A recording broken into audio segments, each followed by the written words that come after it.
मित्रों, क्या आप जानते हैं कि एक बार भगवान श्री कृष्ण और ऋषिराज जामवंत जी के बीच एक भयानक युद्ध हुआ। दोनों बड़े ही विद्वान और महान योद्धा थे। तो ऐसे में आपके मन में भी ये सवाल उठ रहा होगा कि इस भीषण युद्ध के पीछे आखिर कारण क्या था। तो आइए मिलकर जानते हैं आज की हमारी इस वीडियो में। और मित्रों, ऐसी सभी एक्सक्लूसिव वीडियोस देखने के लिए हमारे चैनल द डिवाइन टेल्स के मेंबर जरूर बने। तो मित्रों, एक पौराणिक कथा के अनुसार एक समय की बात है। सत्राजित नामक यदुवंशी, जो भगवान कृष्ण की पत्नी सत्यभामा के पिता थे, उन्होंने भगवान सूर्य को अपनी तपस्या से खुश करके सैमंतक नामक एक मणि प्राप्त की। वो मणि उन्हें हर दिन सोना देती। वहीं एक दिन सत्राजित नरेश उग्रसेन के दरबार में आए। उस दरबार में प्रभु वासुदेव भी मौजूद थे। माधव ने सोचा कि कितना अच्छा होता अगर ये मणि नरेश उग्रसेन के पास होती। भगवान के मन की बात सत्राजित यदुवंशी को पता चल गई थी, इसीलिए उसने अपनी वो मणि अपने भाई प्रसेन को दे दी। वो मणि लेकर प्रसेन किसी घने जंगल में गया था, जहाँ उसे एक शेर ने मार डाला। काफी समय बीत जाने पर भी जब प्रसेन वापस नहीं आया तो लोगों ने यही सोचा कि श्री कृष्ण उस मणि को पाना चाहते थे, इसीलिए उन्होंने ही प्रसेन को मृत्यु के घाट उतार दिया और वो मणि उनसे ले ली। लेकिन मित्रों, मणि तो शेर के मुंह में थी। उधर जामवंत जी ने शेर को मारकर वो मणि उससे ले ली और उस मणि को लेकर अपनी गुफा में चले गए, जहाँ उन्होंने इसको खिलौने के रूप में अपने पुत्र को दे दिया। इधर सत्राजित ने देवकी नंदन पर ही आरोप लगा दिया कि ये मणि उन्होंने चुराई है। फिर जब श्री कृष्ण को इस बात की खबर मिली कि मणि चोरी का झूठा आरोप उन पर लगाया जा रहा है, तो प्रभु सत्य की खोज में वन की ओर चले गए। ढूंढते ढूंढते वो जामवंत जी की गुफा तक जा पहुँचे, जहाँ उन्होंने उस मणि को देखा। ऋषिराज ने उस मणि को उन्हें देने से मना कर दिया। और मित्रों, यही वो समय था जब श्री कृष्ण को मणि हासिल करने के लिए जामवंत जी से भीषण युद्ध करना पड़ा। ऋषिराज को अपने ऊपर पूरा भरोसा था कि उन्हें कोई पराजित नहीं कर सकता। लेकिन फिर आगे चलकर जब जामवंत युद्ध में हारने लगे, तब उन्होंने मदद के लिए अपने आराध्य प्रभु राम को याद किया। उनकी ये पुकार सुनकर प्रभु कृष्ण को अपने राम अवतार में आना पड़ा।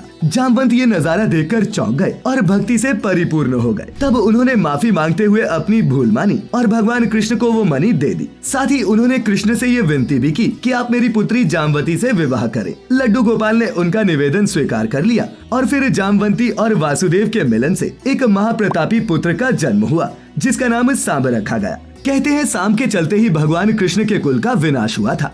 अब चलिए जाते जाते जामवंत जी से जुड़ी कुछ रहस्यमयी बातें जान लेते हैं। तो मित्रों, जैसा कि आप जानते ही हैं कि ऋषिराज जामवंत जी का किरदार रामायण के मुख्य पात्रों में आता है। उनकी उम्र 7 चिरंजीवियों से ज्यादा थी। वो त्रेता से द्वापर युग तक इस धरती पर रहे। उनके जन्म के संबंध में बहुत सी कथाएं प्रचलित है और उन्हीं में से एक कुछ इस प्रकार है। एक बार परमपिता ब्रह्मा जी तपस्या में लीन थे कि तभी उन्हें जमाई आ गई। इसी जमाई से धरती पर पहले रीछ अर्थात एक भालू का जन्म हुआ। अब चूंकि इसका जन्म जमाई आने की वजह से हुआ था, इसीलिए इनका नाम जामवंत रख दिया गया। जबकि विष्णु पुराण की माने तो जब भगवान ब्रह्मा से मधु और कैटब नामक दैत्यों का जन्म हुआ, तब ब्रह्मा जी को पसीना आया और इसी पसीने से जामवंत का जन्म हुआ। जानकारी के लिए बता दे कि जामवंत जी ने भगवान नारायण के मत्स्य अवतार को छोड़ कुर्मी अवतार से लेकर कृष्ण अवतार तक सभी के दर्शन किए थे। उन्हें अत्यंत विद्वान, बुद्धिमान व वेद पाठी माना जाता था। उन्हें सभी वेद, पुराण और शास्त्र कंठस्थ थे। प्रभु राम की सेना में वो सबसे वृद्ध योद्धा थे और इसी के चलते प्रभु राम भी उनका बड़ा आदर करते और उनसे परामर्श लिया करते थे।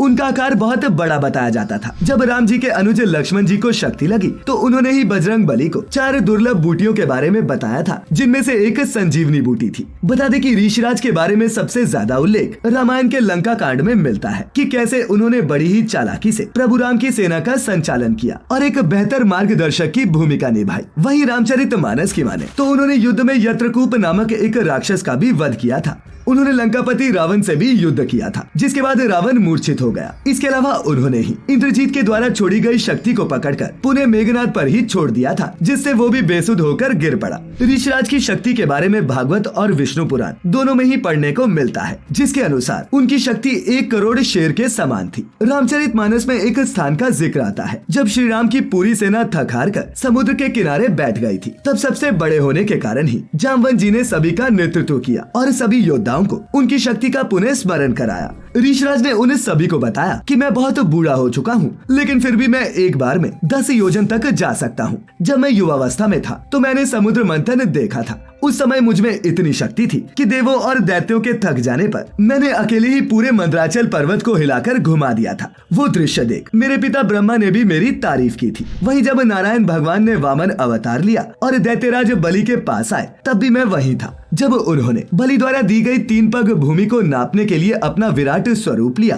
तब उस समय मैंने सिर्फ 7 क्षणों में प्रभु वामन के साथ साथ धरती की 7 परिक्रमाएं कर डाली थी। और जब मैं परिक्रमा करके वापस लौटा तब तक ईश्वर वामन दैत्यराज बलि को पूरी तरह से बांध भी नहीं पाए थे। जामवंत जी की ये बातें सुनकर सभी ने उनसे पूछा कि ऐसा क्या हुआ, कितने शक्तिशाली होने के बाद भी आपका बल क्षीण हो गया। इस पर ऋषिराज ने जवाब देते हुए बताया, प्रभु वामन के धरती को नापते समय जब मैं अत्यंत तीव्र गति से उनकी परिक्रमा कर रहा था तो आखिरी चक्कर के समय मेरे पैर के अंगूठे का नाखून मेरू पर्वत से छू गया, जिससे उसका शिखर टूट गया। इसे मेरू ने अपना अनादर माना और मुझे मेरी शक्ति लुप्त हो जाने का श्राप दे दिया। और मित्रों, कहा तो यहाँ तक जाता है कि जब लंका में चल रहा युद्ध समाप्त हुआ तो श्री राम ने सबके बल और बुद्धि दोनों की ही बड़ाई की, लेकिन इससे जामवंत जी बड़े परेशान हुए। उन्होंने भगवान राम से जाकर कहा, हे स्वामी, मैंने तो ये सोचा था कि युगों बाद मुझे इस युद्ध से खुशी मिलेगी, लेकिन ये पूरा युद्ध खत्म होने के बाद भी मेरे शरीर से पसीने की एक बूंद तक नहीं गिरी। लगता है मुझे असली युद्ध के लिए अभी और घात लगानी होगी।